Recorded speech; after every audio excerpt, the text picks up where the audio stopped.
오늘의 설교 말씀의 주제는 사명을 가진 자의 각오입니다. 그 바울에 대한 얘기입니다. 그 사명을 가진 자, 이 바울은 사명을 가졌습니다. 그 바울의 사명은 다른 게 아니라 주님의 그 사역을 하면서 주님께서 원하시는 것을 알게 된 겁니다. 그 주님께서 원하시는 것이 무엇인가 하면 바로 그 시대에 로마가 지배하고 있는 시대인데 그 로마가 주님의 나라, 복음을 마음껏 전할 수 있는 그러한 나라가 되는 것. 그리고 이제 유대란 이 나라가 바로 주님을 마음껏 전할 수 있는 그런 나라가 되는 그 변화를 이제 꿈꾸게 된 겁니다. 사도 바울은 개인의 전도자일 뿐만 아니라 이 복음을 전하고 사람들을 살려내고 또 사람들이 주님 안에 풍성하게 되는 이 일을 위해서는 로마 전체가 변화되어야 된다라는 생각을 가진 겁니다. 왜냐하면 그가 이 로마 안에서 복음을 전하면 전할 때마다 끝도 없는 모함과 또 비난과 모독이 또 경우에 따라서는 계속 구속하고 무고하게 고소당하면 잡혀서 감옥에 들어가고 고문당하고 재판받고 이게 그 사람의 삶이었어요. 그러니까 이 사람은 복음을 전하고 싶고 예수를 전하고 싶었는데 그걸 못하게 하는 거예요. 그것이 당시의 로마 시대의 정치 구조 안에 있었단 말이에요. 그러다 보니까 바울은 그는 정말 아무것도 가진 게 없는 그냥 떠돌아다니는 그러한 순회 전도자였지만 마음에는 큰 꿈을 갖게 된 거죠. 그게 뭐냐면 로마를 복음화해야 되겠다. 이게 정말 주님이 원하신다는 생각을 갖게 된 거예요. 그래서 이 바울은 이 복음이 로마에 들어가고 로마가 바뀌기 위해선 어떻게 하면 좋을까를 생각하다가 그는 정말 기가 막힌 방법을 고안해낸 거죠. 그게 바로 로마 시민으로서 재판을 일으키고 이 재판의 과정을 통해 유대에 있는 종교 지도자들 또 정치 지도자들 더 나아가서 바로 로마 전체의 그런 정치와 또 그런 이제 사법과 행정과 입법 요즘으로 말하면 그러한 로마의 황제에게까지 복음을 전하는 방법을 이렇게 깨닫게 된 겁니다. 그래서 그는 서둘러서 오순절 때 이 큰 재판을 일으키기로 결정을 하고 그는 예루살렘을 향하여 서둘러서 출발하게 됩니다. 여러분, 저는 여러분과 제가 정말 작은 사람들입니다. 어떻게 보면 우리는 정말 무명한 사람들이지만 주님 안에서 바울이 꿨던 도저히 불가능해 보이는 그 작은 그 떠돌이 같은 바울이 로마를 복음화하겠다는 이 꿈을 가진 것처럼 저는 저와 여러분이 거룩하고 위대하고 아름다운 꿈을 꼭 꾸게 되기를 축복합니다. 우리 민족을 복음화해야 되겠다. 저 북녘에 있는 2,400만 명, 올해 8월 15일이면 광복 80주년이지만 분단 80주년이고 김일성, 김정일, 김정은 3대 세습, 이제 김주애까지 4대 세습이라는 이 말도 되지 않는 독재 국가가 되는, 여러분 도저히 저 나라에 복음의 문이 열릴 것 같지 않지만 여러분 바울은 열릴 것 같아서 꿈꿨겠습니까? 그게 가당키나 하는 일입니까? 그러나 그는 꿈을 꿨고 자신을 던졌고 그 일로 인해서 그는 그 사명을 여러분 완수할 수 있었습니다. 성도 여러분, 우리는 못하지만 주님이 부족한 우리를 들어 쓰실 수 있지 않을까요? 누가 알겠습니까? 시티미션 교회 또 그리고 여러분 한 사람 한 사람이 이 대한민국이 진짜 선진국 되고 그 어느 나라보다도 뛰어난 그런 정치 제도와 사상과 문화를 가진 전 세계에 기여하는 최고의 국가가 될지, 사실 지금도 기적 아닙니까? 5,000년 동안 우리 대한민국 역사가 어떻습니까? 우리 5,000년 동안 늘 배고파서 힘들었던 민족입니다. 이렇게 198개국 중에 경제 10위권 안에 든다는 게 말이나 됩니까? 기름 한 방울이 나나요? 무슨 뭐 광물이 나나요? 미네랄이 나오나요? 불가능한 일이 이 50년 안에 이루어졌잖아요. 88 올림픽 전까지만 해도 우리 북한보다 못 살았어요. 여러분, 이런 나라가 이렇게까지 된 것은 여러분 기적이고, 주님은 무엇이든 하실 수 있다는 걸 우리에게 보여주신 것 아닐까요? 그렇다면 여러분, 우리 한번 꿈꿔봅시다. 대한민국 지금은 혼란하고 어렵지만 여러분, 대한민국 그 어느 나라보다도 뛰어나고 정말 모범이 되는 나라, 전 세계에 기여할 수 있는 나라가 될 것을 꿈꿔보십시다. 더 나아가 우리 북한 통일도, 여러분, 이 복음을 마음껏 전할 수 있는 통일의 문도 누가 알겠습니까? 여러분, 1991년 10월 3일 동독과 서독이 통일될 때 누가 알았습니까? 전날에 알았던 사람은 한 명도 없습니다. 여러분, 그런데 동독과 서독이 통일이 되고 여러분, 기적 같은 역사가 일어나지 않았습니까? 여러분, 우리 꿈꿔보십시다. 누가 알겠습니까? 오늘 저녁 통일이 될지. 내일 여러분 아침에 평양 가서 예배 드릴지 누가 알겠습니까? 모르는 겁니다. 주님 안에 우리가 위대하고 아름다운 꿈을 꾸고 그 사명을 향해 나를 던진다는 건 값어치 있는 일이고 의미 있는 삶입니다. 바울은 그 사명을 가졌습니다. 만약 당시에 바울이 로마를 복음화할 거야, 로마 황제에게 복음을 전할 거야, 그렇게 말했다면 아마 대부분의 사람은 이 허풍쟁이야, 정신 차려라 라고 말했을 겁니다. 그래서 누구에게도 말하지 못하지만 바울은 그 꿈을 갖고 자신의 길을 한 걸음 한 걸음 거침없이 나아가고 있습니다.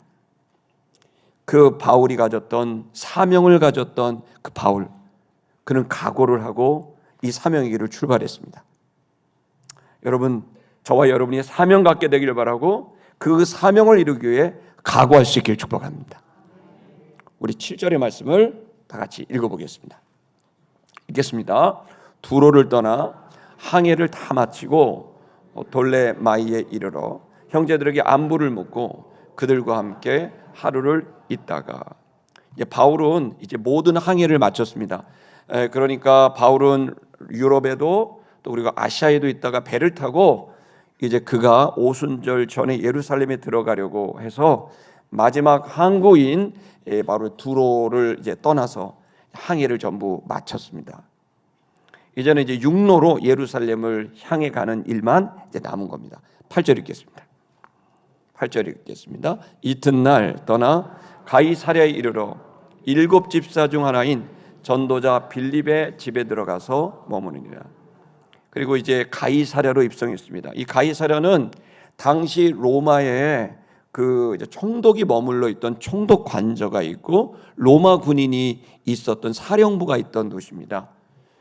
그리고 여러분, 사실 훗날에 이 바울은 여기서 2년여 동안 감옥에 갇힙니다. 2년여 동안 감옥에 갇히면서 거기에서 이제 신문을 받고 재판이 구속 상태에서 진행이 되거든요. 그 지역이 바로 이제 가이사랴 지역입니다. 근데 아직은 그 재판이 시작되지 않았고 가이사랴에 들어갔고 그 유명한 빌립 집사, 이디오피아 이제 아프리카를 복음화했었던 그 빌립 집사의 집에 들어갔습니다. 9절을 읽겠습니다. 9절 시작. 그에게 딸이 넷이 있으니 처녀로 예언하는 자라. 이 빌립 집사는 본인도 신앙이 좋아서 이디오피아 내시에게 복음을 전했고 성령의 음성을 듣고 이디오피아 내시를 만나고 뭐 이런 정말 신실한 그런 신자였지만 본인만 믿음이 좋았던 게 아니고 자녀들도 좋았어요. 딸이 넷이 있었는데 이들은 이제 시집갈 생각도 안 하고 예언하고 있었습니다. 여기 예언이라는 말은 하나님 말씀을 받고 전달하는 거거든요. 그러니까 빌립도 하나님의 음성을 듣고 또 그리고 그 음성을 또 전할 수 있었고 그의 4명의 딸들도 하나님의 음성을 들을 수 있었고 전달하는 그러한 아주 신실한, 영적으로 아주 신실한 그런 가족이었죠. 여러분, 어제 새벽, 이제 토요일날 새벽에 제가 설교했던 내용이 성령의 음성을 우리가 어떻게 들을 수 있을까라는 주제의 설교를 했습니다. 아마 여러분의 좀 도움이 되리라고 생각합니다. 우리가 신앙생활을 하면서 우리는 그냥 막연히 있는 하나님을 믿는 게 아니라 그 주님을 우리는 대면할 수 있고 친밀한 교제를 여러분 만날 수 있습니다. 여러분이 저는 주의 음성을 듣게 되기를 축복합니다. 빌립처럼 빌립의 4명의 딸들처럼 하나님의 음성 듣고 그리고 그 음성에 따라서 살아갈 수 있는 여러분 주님과 소통하는 여러분 되시길 축복합니다. 실제로 여러분 우리가 11월 중순에 기도 중에 하나님이 저에게 말씀하셨던 것은 대한민국에 큰 일이 일어날 거다. 엄청난 일이 일어날 거다. 그렇게 11월 중순에 말씀을 하시고 그리고 우리가 지금 여기에서 해야 될 일은 기도하는 일밖에 없다 말하고 제가 기도회를 선포했던 것처럼 그게 무슨 일인지 몰랐는데 12월 3일이 되니까 이제 알게 된 거죠. 그게 이런 일이었다는 것을 알게 됐고 우리 세티미션교회 성도 여러분 함께 해주셔서 2달 가까이 우리가 이제 계속 기도해 오고 있습니다. 2월 말까지 이 중요한 나라와 민족을 위한 기도는 진행이 될 것이고 그때 분명히 주님은 이 기도를 들으셔서 대한민국의 역사의 물꼬를 거짓이 아닌 진실로 그리고 탐욕이 아닌 희생으로 우리 대한민국의 물꼬를 틀어가는 역사가 일어날 것을 저는 믿고 기도합니다. 어쨌든 이 본문에서도 빌립과 그의 4명의 딸들은 주의 음성을 들었고 예언하고 있었던 거죠. 자, 10절을 읽겠습니다. 10절 시작. 여러 날 머물러 있더니 아가보라 하는 한 선지자가 유대로부터 내려와 이제 그러고 있는데 이제 유대로부터 예루살렘 부근이죠. 거기서부터 아가보라고 하는 이 또 신령한 아주 신실한 신자가 내려왔습니다. 이 사람 벌써 사도행전 11장에 보면은 온 땅에 기근이 들 거다라는 예언을 사도행전에 이미 한 적이 있는 미리 어떤 사건을 보고 그 주님께로부터 예지를 받고 그 신탁을 사람들에게 전했던 사람이기도 합니다. 얘가 아가보가 내려왔습니다. 그러면서 거기서 바울을 발견하죠. 11절을 읽겠습니다. 11절 시작. 우리에게 와서 바울의 띠를 가져다가 자기 수족을 잡아매고 말하기를 성령이 말씀하시되 예루살렘에서 유대인들이 이같이 이 띠 임자를 결박하여 이방인의 손에 넘겨주리라 하거늘 됐어요. 이 아가보가 내려오더니 바울을 만났어요. 그러더니 성령의 감동이 된 거예요. 그러더니 바울이 띠고 있던 띠를 이제 바울 당시의 옷은 일종의 이제 가운처럼 돼 있었고 그걸 이제 띠로 묶어서 활동하기 좋게 만들었던 거거든요. 그런데 갑자기 아가보가 바울의 띠를 달라고 하더니 그 띠를 갖더니 자기의 손과 발을 묶는 거예요. 그러면서 성령이 감동되어 한 말이 이 띠의 주인이 이렇게 묶이게 될 것이다 라는 행위 예언을 한 거죠. 여러분 굉장히 특별한 예언의 방식을 선택합니다. 그건 아마 아주 선명하고 분명하게 말보다 행동으로 더 명확하게 보여줘서 바울이 어떤 형태 모든 것을 스스로 할 수 없는 완전히 묶인 자유를 완전히 빼앗긴 최악의 그러한 감금 상태가 될 것을 예언한 거예요. 자, 여러분 이 예언을 듣게 되니까 여러분 이 예언을 들으니까 어떻게 되겠어요? 사람들이 이제 당연히 술렁술렁 하겠죠. 12절을 읽어보도록 하겠습니다. 12절 시작. 우리가 그 말을 듣고 그곳 사람들과 더불어 바울에게 예루살렘으로 올라가지 말라 권하니 라고 했습니다. 여러분 예언의 말씀이 떨어졌어요. 이런 일이 벌어질 거다. 심각한 일이 벌어질 거다. 충격적인 일이 벌어질 거다. 큰 혼란이 오게 될 거다. 예언이 됐어도 그 예언의 말씀을 듣고 나는 이 고난이 싫어라고 피할 수도 있고 그 예언의 말씀을 받아서 그것은 맞다. 그러나 나는 이 길을 가야 된다라고 결정할 수도 있겠죠. 여기 본문에서는 빌립보 집에 있었던 사람들을 전부 반대했어요. 가시면 안 됩니다. 이미 여러 차례 그런 영적으로 아주 열려 있는 분들이 주님의 음성을 듣고 가면 큰일 난다고 몇 차례 이제 그 예언을 했단 말이에요. 그래서 여기서도 마찬가지로 이제 가이사랴에 있는 빌립보 집에 있는 사람들이 전부 반대를 했죠. 13절을 볼까요? 근데 바울이 뭐라고 대답했을까요? 13절 시작. 바울이 대답하되 여러분이 어찌하여 울어 내 마음을 상하게 하느냐? 나는 주 예수의 이름을 위하여 결박당할 뿐 아니라 예루살렘에서 죽을 것도 각오하였노라 하니. 바울이 그 얘기를 듣고는 뭐라고 합니까? 내 마음을 너무 상하게 하지 마라. 니네들이 우니까 내 마음이 상하지 않니? 당신들이 우니까 내 마음이 너무 상합니다. 나는 이미 결정했습니다. 나는 주 예수의 이름을 위해서, 이 구원의 이름, 이 복음을 위해서 나는 감금, 구속, 결박당할 뿐 아니라 사실은 예루살렘에서 죽을 각오도 하고 있습니다. 이러면서 이제 말리는 사람들을 하는 거죠. 그러니까 이 사명을 받은 자의 이 각오죠. 죽을 각오를 다 하는 거죠. 그렇게 되니까 어떻게 되겠어요? 말릴 수가 없는 거죠. 14절을 읽겠습니다. 14절 시작. 그가 권함을 받지 아니하므로 우리가 우리의 뜻, 주의 뜻대로 이루어지이다 하고 그쳤노라. 이제 더 이상 이 교인들은 바울을 말릴 수가 없었어요. 그리고는 결국에는 주님의 뜻에 이 바울을 맡겨드리고 이제 권함을 이제 멈추게 되었다는 내용입니다. 그 사명을 가진 자의 각오죠. 오늘 주제입니다. 사실 여러분, 저와 여러분들은, 저는 이렇게 생각이 듭니다. 우리가 이제 신앙생활하는 데 있어서 그 신앙의 단계가 있다고 봐요. 아마 처음 교회 오신 분들은 아마 어린아이와 같은 그런 상태일 수 있습니다. 영적으로. 왜냐하면 이 신앙생활을 통해 뭔가를 얻고 좀 좋은 말씀을 듣고 위로를 얻고 또 용기를 얻고 또 그리고 뭐 예를 들어서 좀 내 힘으로 할 수 없는 그런 일들을 좀 주님께로부터 신비한 주님의 도움을 받아서 좀 뭐 건강해진다든지 또 아니면 내가 풀어야 될 문제가 좀 풀어지는 하나님께로부터 뭔가 받아내는 이제 그러한 신앙으로 주님 앞에 오신 분들이 있을 겁니다. 신앙생활을 하면 내 마음도 좀 편안해지고 관계도 편안해질 거다. 이건 되게 좋은 의도입니다.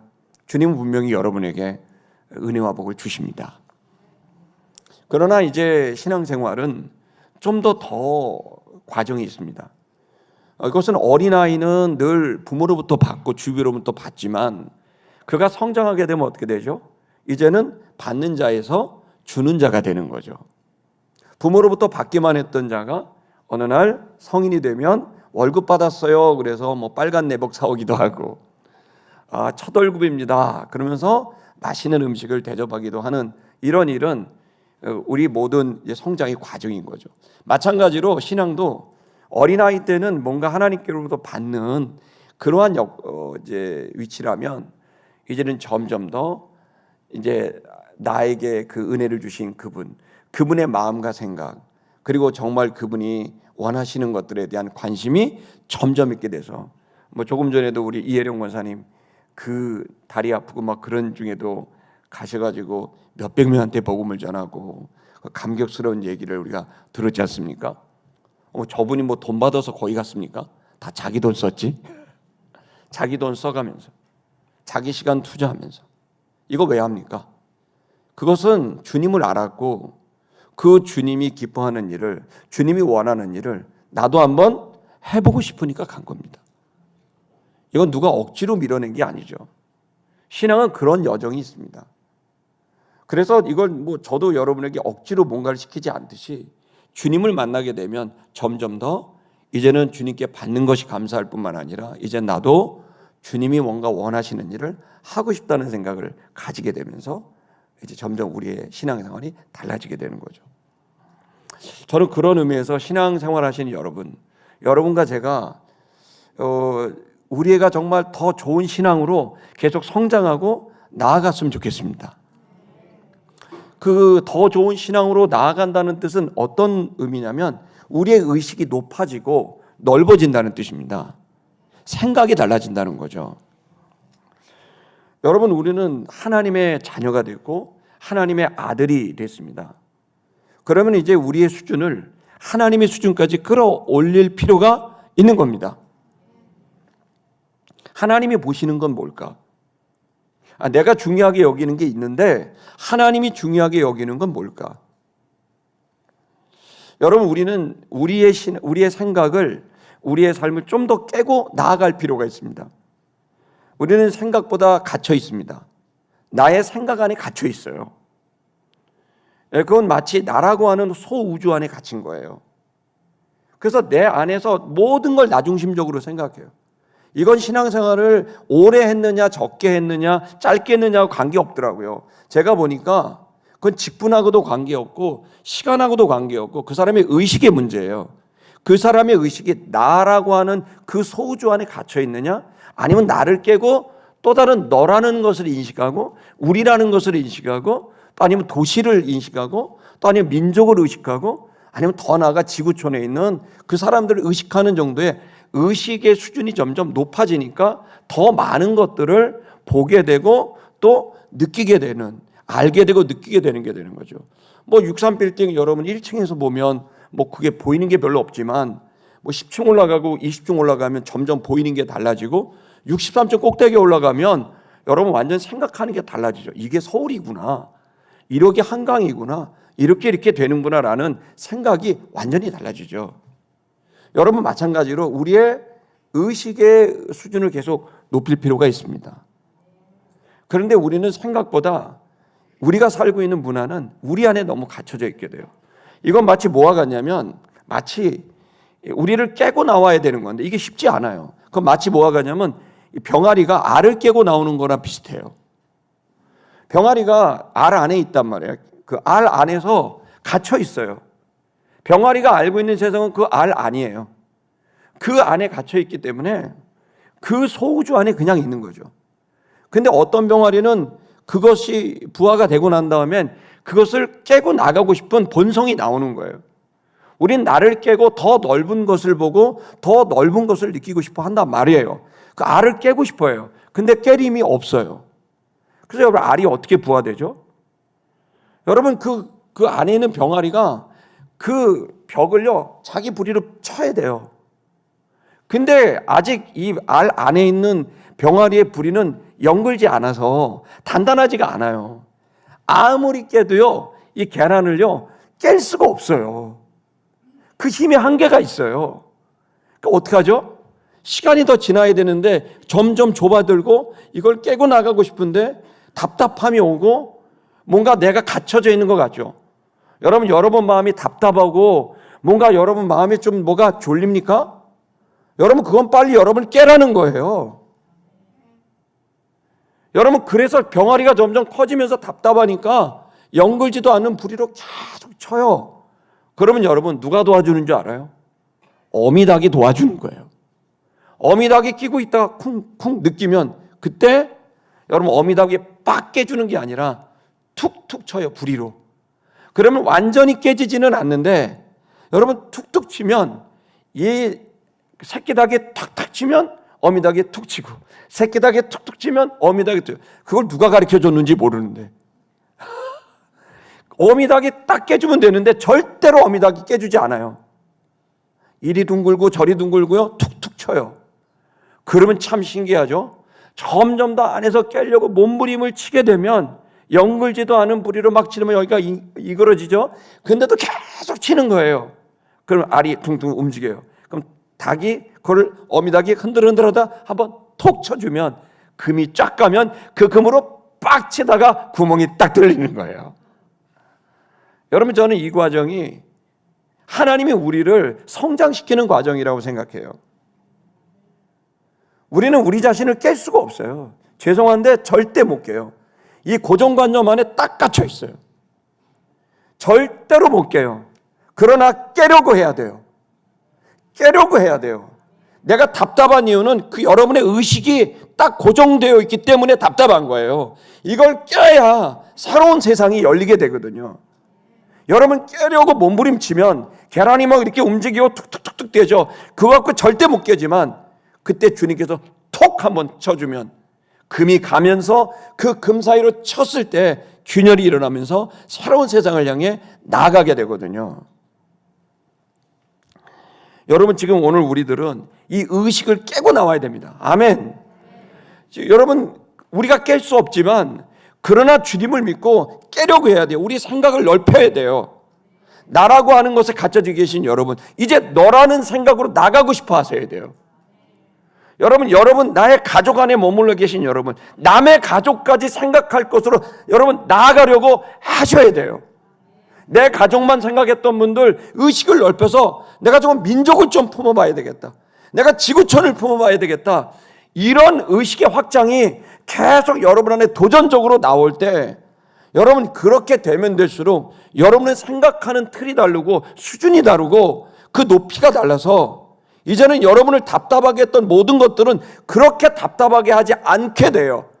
왜냐하면 여러분이 성장했기 때문인 거예요. 어릴 때에는 이것이 나를 죽일 것처럼 내가 두려웠지만 의식이 높아지면 그거 아무것도 아니라는 걸 알게 되면 여러분 그 불안은요 담대함이 되거든요. 그래서 우리를 넓혀야 돼요. 할렐루야. 저는 우리가 이 시대에 하나님이 왜 이렇게 대한민국 건국 이래 이렇게 정치적 파동이 일어나게 됐는지 여러분 세계에서 찾아볼 수 없는 일이 벌어진 겁니다. 대한민국에. 대통령이 스스로 무슨 내란을 일으켰다는 이런 얘기들이 있고 또 계엄을 하고 이게 막 뒤죽박죽이 막 되는 거예요. 뭐가 진실인지 밝혀지겠죠. 아직은 그 과정 중에 있다고 생각합니다. 다만 여러분 저는 여러분에게 이렇게 도전하고 싶은 거예요. 이제 우리는 우리의 의식을 이제 개인이라는 것 안에 가정이라는 것 안에 또 이 개교회라는 것 안에 있던 의식을 좀 넓혀서 나라와 민족까지 의식할 수 있는 여러분 민족을 품는 크리스천, 세계를 품는 크리스천으로서 여러분이 성장할 수 있기를 축복합니다. 여러분 왜 이게 중요하냐면 여러분 지금 우리들이 살고 있는 이 세상에 왜 나라와 민족이 중요하냐면 이것은 사실은 하나님의 영광이 나타나는 데 있어서 인류가 동서고금을 막론하고 모든 동양과 서양의 역사 속에서 나라라고 하는 것, 이 국가라고 하는 것은 절대적인 힘이 있어서 그것과 이 교회의 사역과 직결되고 있다는 것을 아시게 됩니다. 왜냐하면 여러분 국가라고 하는 이 존재는 무서운 겁니다. 왜 무섭냐면요, 국가는요 공개적으로 공식적으로 누군가를 죽여도 책임을 묻지 않아요. 사형제도를 통해서. 아니 적어도 공개적으로 공식적으로 어떤 사람을 평생 누구도 만나지 못하게 만들 수 있는 권한이 국가라는 것에 있어요. 그리고 이 힘을 갖게 되는 자는 무소불위의 권력을 갖게 되는 거예요.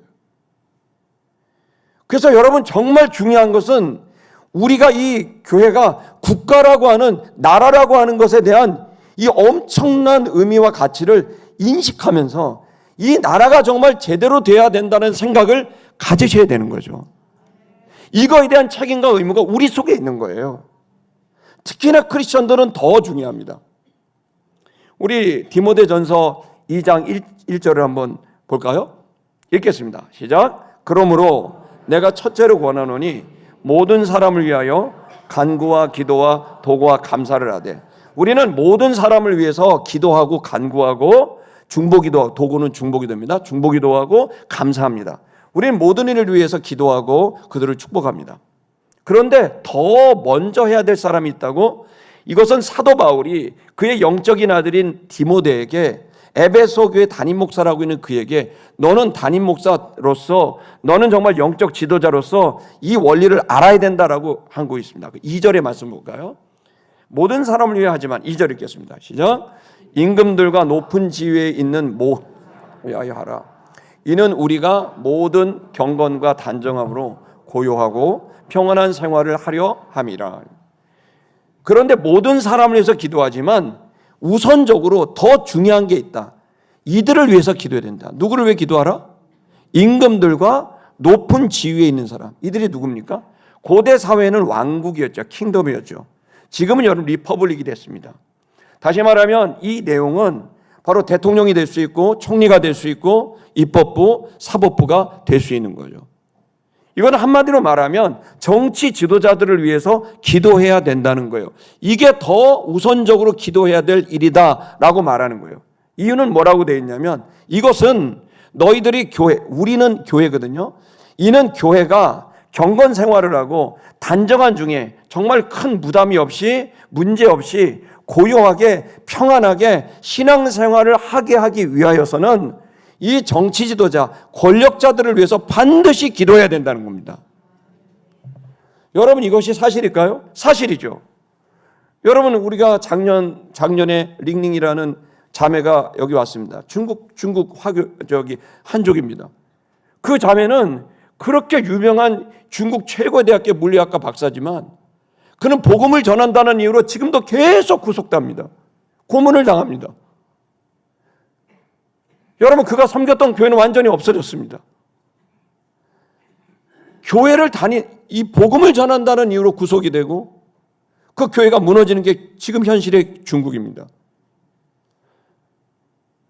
여러분 아시겠지만 저도 예전에 탈북자들을 한국에 보내고 하는 일들을 20년, 30년 전에 할 때 그때 여러분 제가 중국에 가면 공안원이 따라다녀요. 따라다니면서 다 파악해요. 그리고 쥐다듯이 잡아요.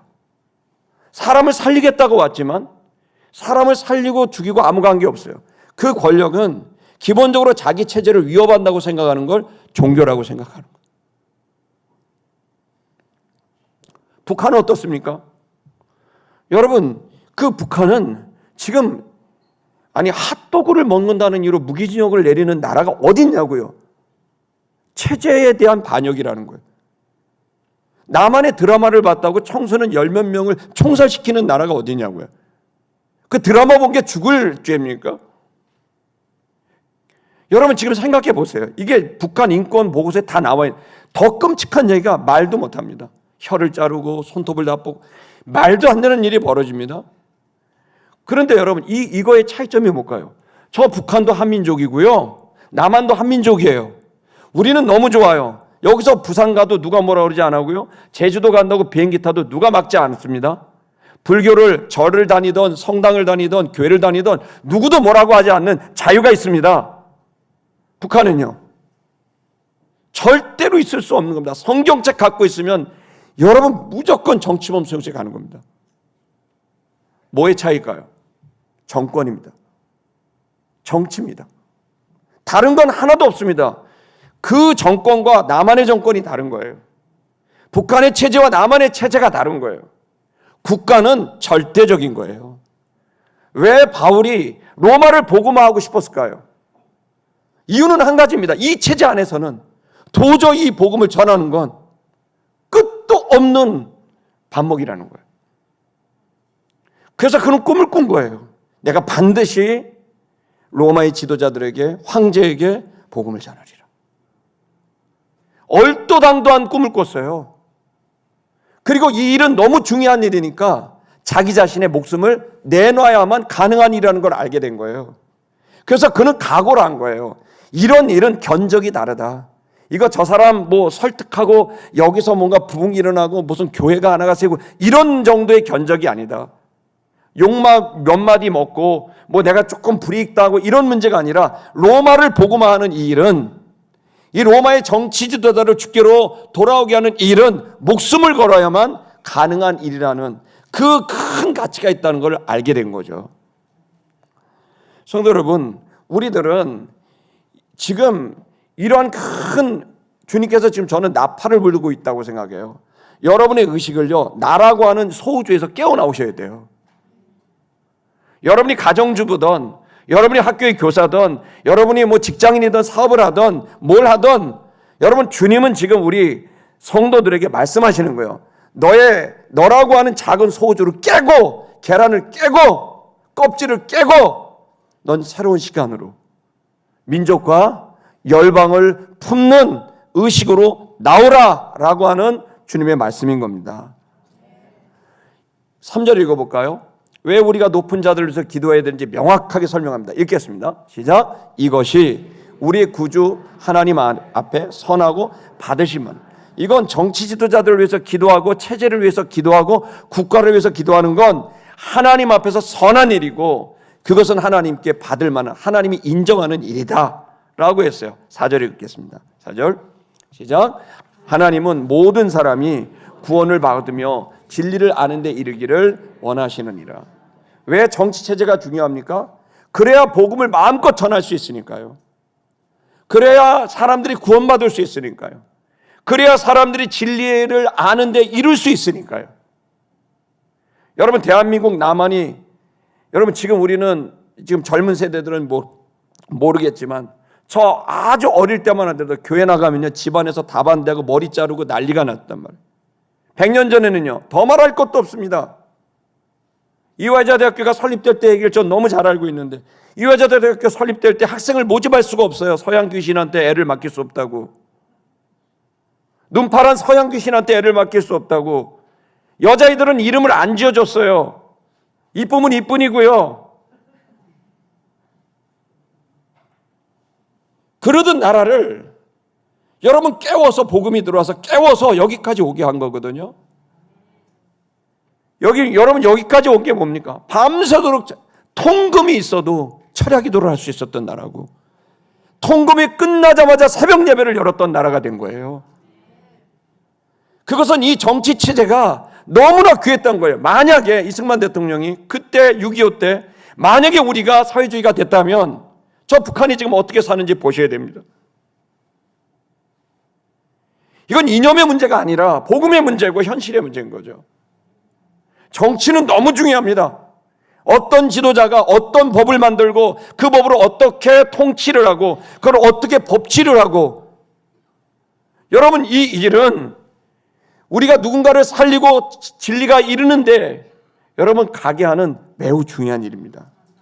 저는 우리 시티미션교회 성도 여러분들이 이제는 의식을 깨고 이 사회와 나라와 민족을 품어내는 여러분의 의식이 넓어지는 신앙의 성장이 있기를 축복합니다. 두 번째는 이 사명을 받은 자는 이러한 의식이 넓으니까 로마라고 하는 걸 봤죠. 그러나 그는 늘, 여러분 바울 알다시피 그는 정말 사실에 입각해서, 그는 정말 진실을 추구하면서 그는 진리를 추구했던 사람이에요. 양심의 사람이었어요. 여러분 지금 우리는 지금에만 가짜뉴스가 있었던 게 아니에요. 이 예수님 당시, 바울 당시에도 끝없는 수많은 가짜뉴스가 바울과 교회를 전부 괴롭혔어요. 유대인들이, 로마인들이, 계속해서 비즈니스와 손해보는 사람들이 계속해서 끝도 없이 초대교회를 향해, 바울을 향해, 예수님을 향해 그렇게 거짓을 유포했던 시대예요.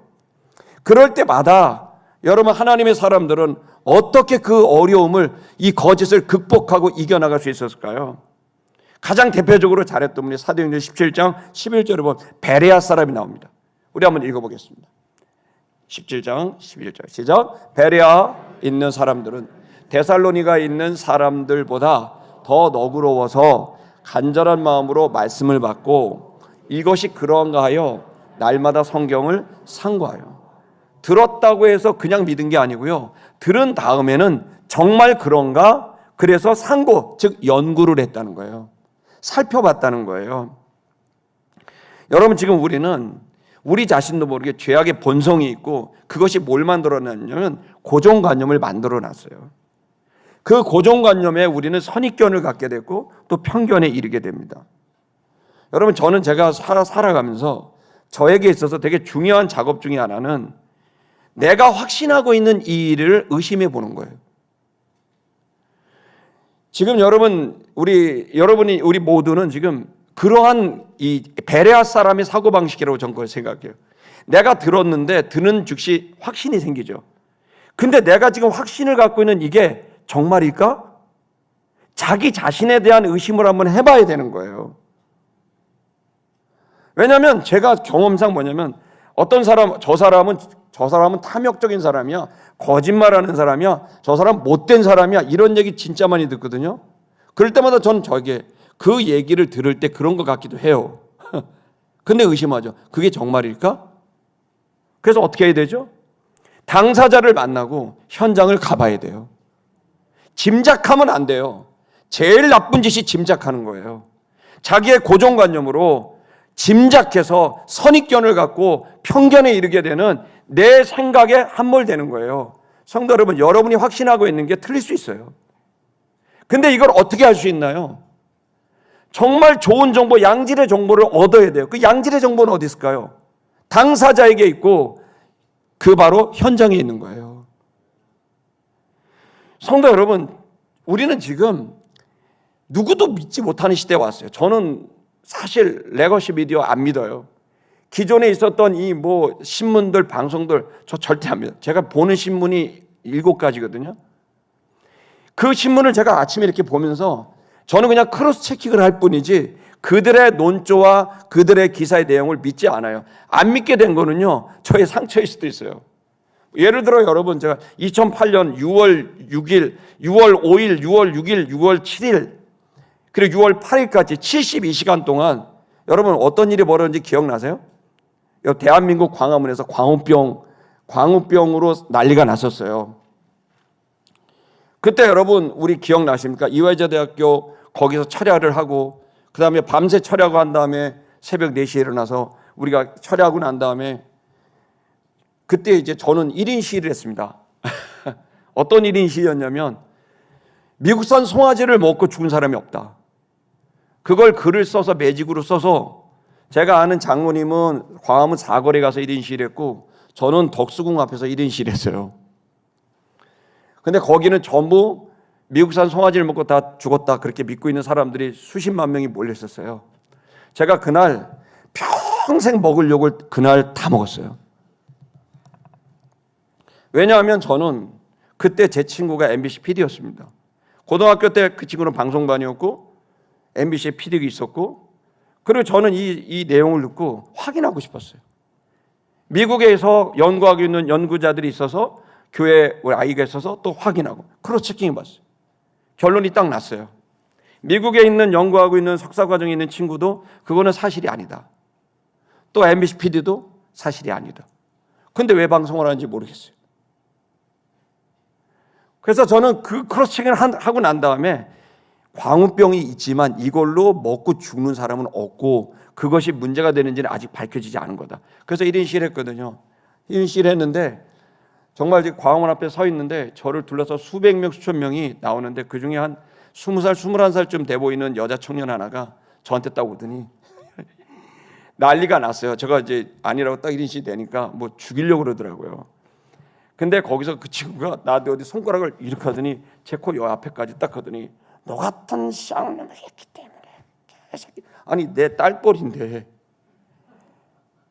욕을 너 같은 것 때문에 내가 이렇게 될 거야 30분을 계속 욕을 쏘이는 사람들이 어른들이 이거 박수치고 난리가 나서 30분 동안 그 여자한테 내가 욕을 먹었거든요.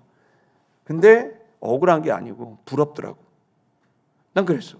저렇게 가짜 정보를 갖고 저렇게 열받아 하는 도대체 누가 어떤 스승이 쟤를 저렇게까지 키웠을까?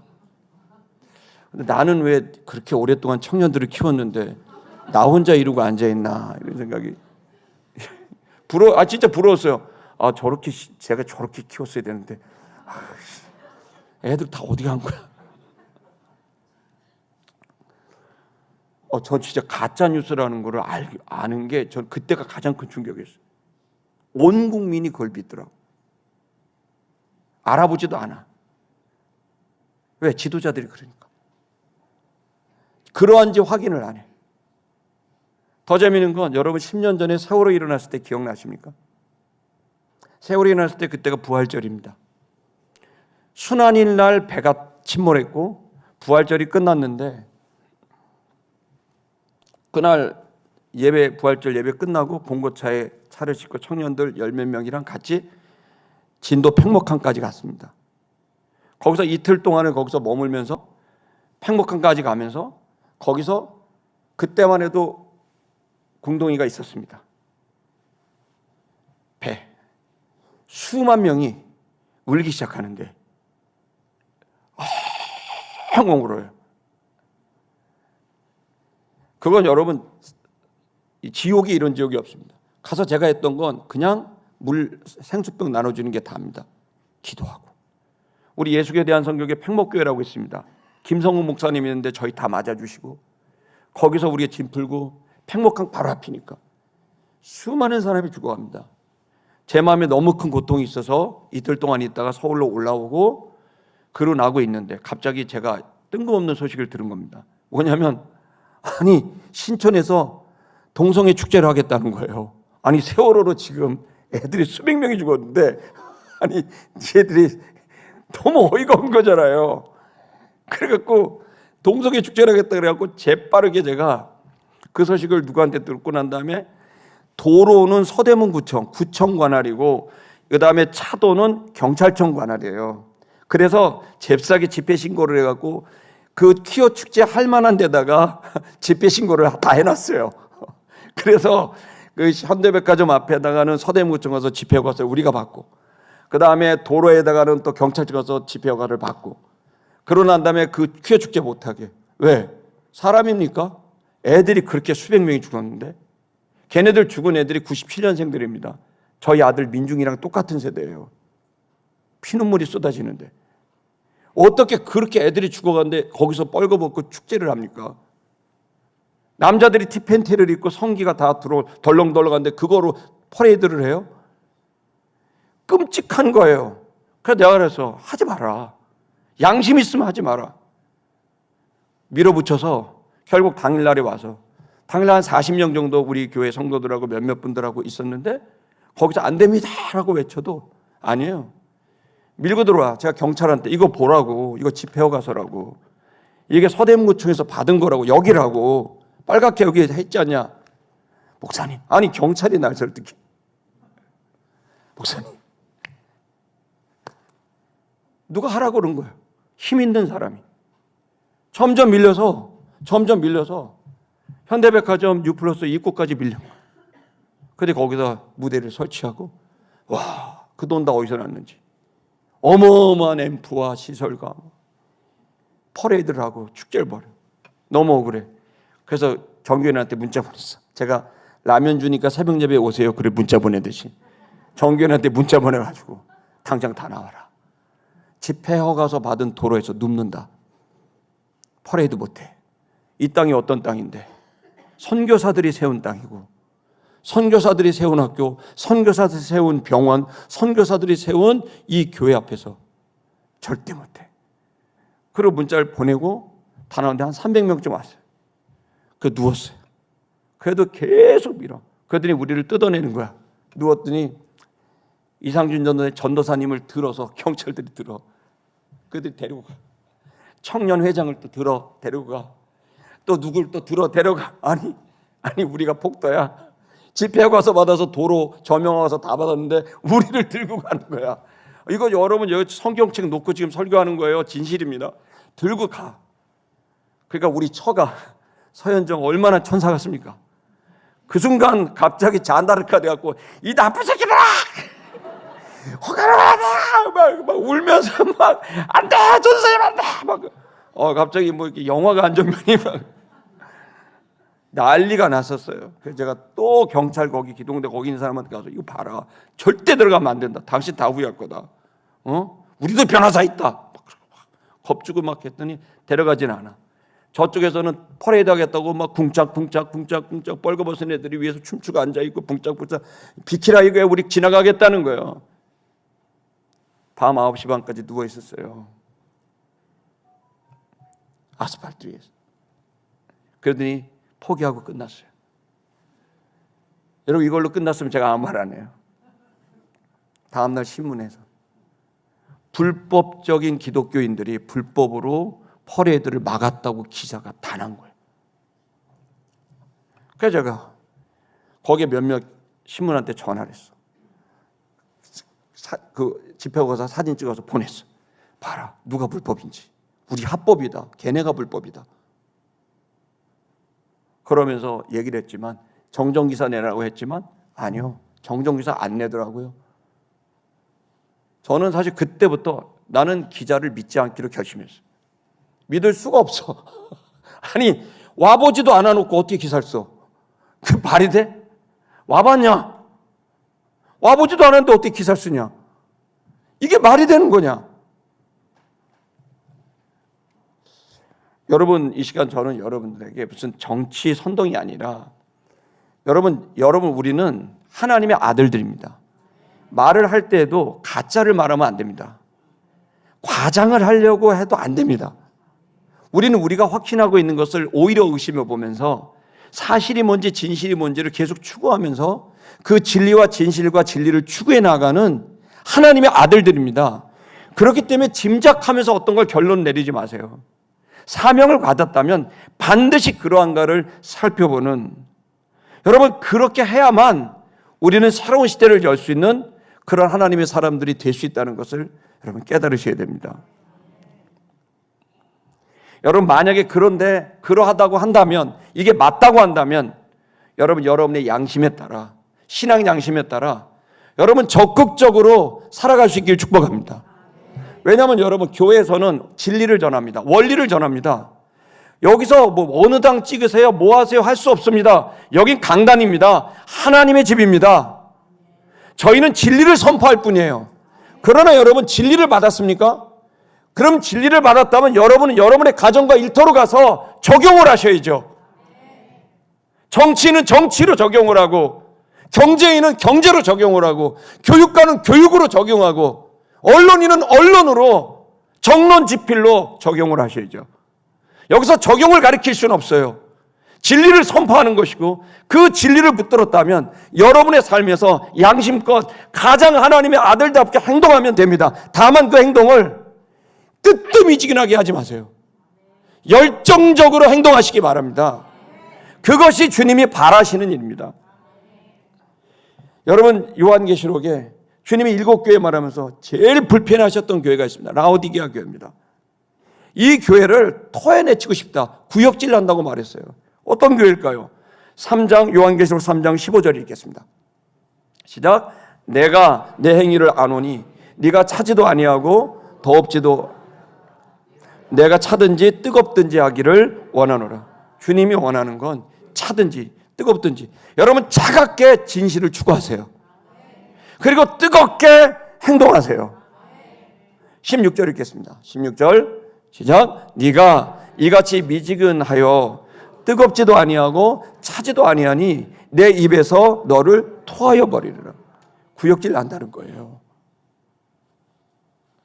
저는 여러분이 정말 주님께서 주신 사명을 붙들고 주님 하시고 싶은 일 제가 좀 하고 싶습니다. 부족하지만 하고 싶습니다. 제 생각을 깨주시고 의식을 깨주십시오. 그리고 더 나아가 주님 제가 정말 진실과 진리에 기반하여 제가 확신을 갖고 가기를 원합니다. 차갑게 여러분 진실을 추구해 나가길 축복합니다. 그런데 그것이 확신이 들었다면 내 확신을 또 의심해서 또다시 여러분 차갑게 냉철하게 확신을 그래서 재차 삼자 얻었다면 저는 여러분에 도전합니다.